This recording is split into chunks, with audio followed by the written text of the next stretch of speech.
11 மாதம் பாவியா இருந்த கார்த்திகை மாதம் மாலை அணிந்த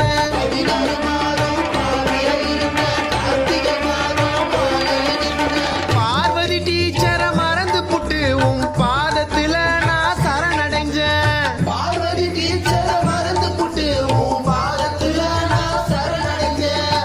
யூடியூப் ஃபேஸ்புக் இன்ஸ்டாகிராம்ல கலக்கல் மைனாவை பார்த்திருந்தேன். யூடியூப் ஃபேஸ்புக் இன்ஸ்டாகிராம்ல கலர் மைனாவை பார்த்திருந்தேன். நைனா வந்து என் பிரெயினை வாஷ் பண்ணி பைனா மாலைய போட்டு புட்டேன். நைனா வந்து என் பிரெயினை வாஷ் பண்ணி ஃபைனா மாலையா போட்டு புட்டேன்.